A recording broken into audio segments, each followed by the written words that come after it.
Yo, what's going on, guys? Crispy Flakes here. Can't ever be easy, man.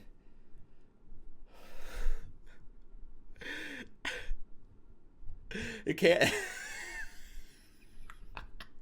Can't ever be easy. According to Adrian Woj,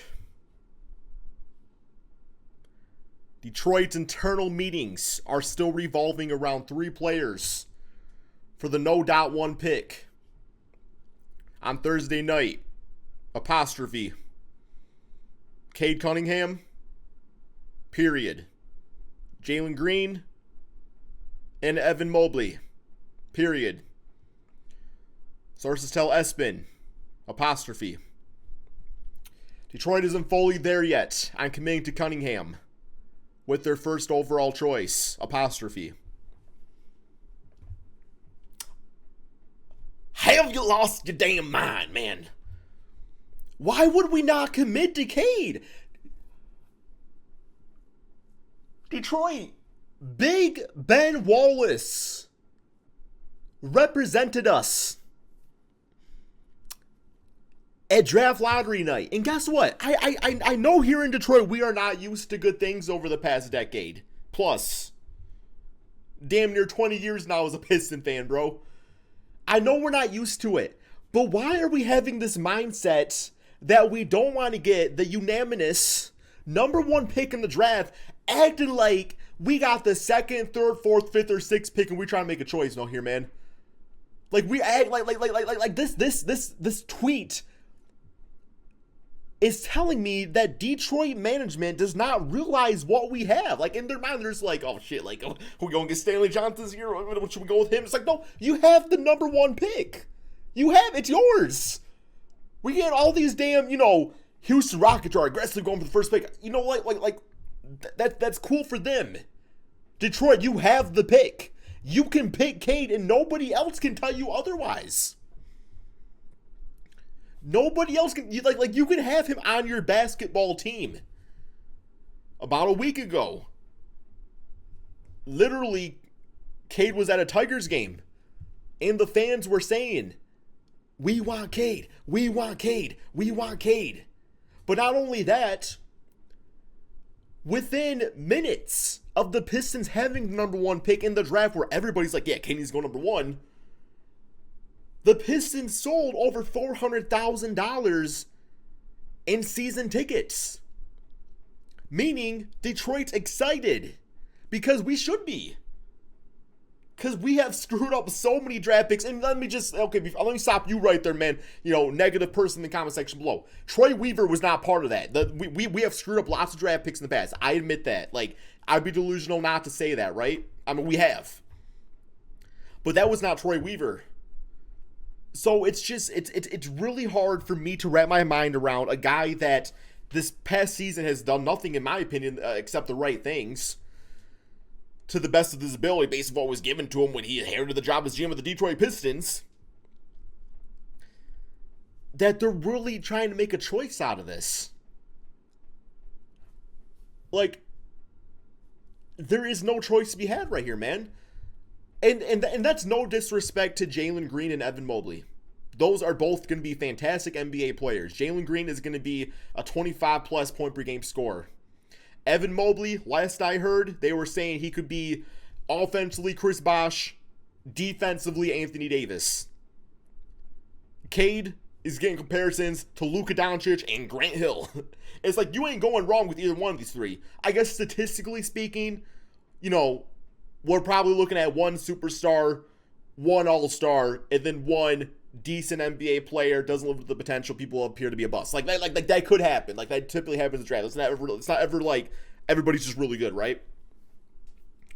But you take Cade here, man. You just do it, okay? Dear God. Why?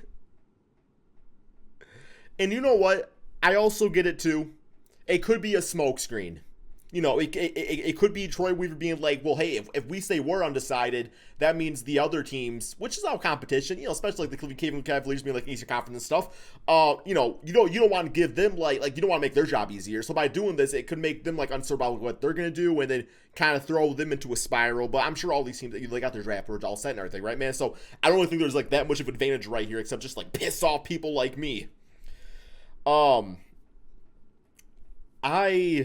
don't know if I could mentally handle the Pistons trading this pick. I don't know if I could, like, man, I know as a content creator, like, let's be honest, man, a lot of people like my content from a Pistons standpoint because it's fun to watch somebody upset. Like, it's more fun to watch somebody upset than it is to watch somebody happy. That's the internet, right, man? So from a content creation standpoint, I know you guys I know you guys, like, you probably want the Pistons to trade the pick. Because y'all saw how I felt about Luke Kennard, right? But this is the number one pick in the draft, man. The last time we had number one pick, we got somebody by the name of Bob Lanier. One of the most underrated centers of all time, by the way. And that worked out pretty damn good. Real quick here, I'm popping up over to Fanspo right here, man. You know, I have a list of the top prospects. I'm going to go through the three that they're talking about real quick here, man. Strengths, weaknesses, all that stuff. Cade Cunningham, okay? Cade Cunningham. This is who I want. Strengths. Has excellent size for a point guard. Listed at 6'8". We are in the era of basketball where, like, the dominant players are the primary ball handlers are, like, 6'8 plus, right? At least we're heading that direction. I don't know if we're not totally there. There's obviously still a lot of, like, your typical sized point guards and stuff, right, man? Wingspan that exceeds 7 foot. In the backcourt, Killian Hayes, that's dominant. Fluid athlete who plays at different speeds, passes and handles with both hands, and plays a selfish style.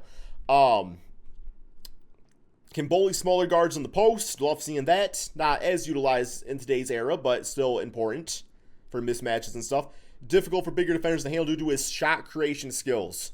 I like the Luka Doncic comparison, because I don't think guys like Luka grow on trees. Like, I would say more, maybe like another like realistic comparison in my opinion, like just like his style and like his pace. I think kind of like maybe like a Paul Pierce.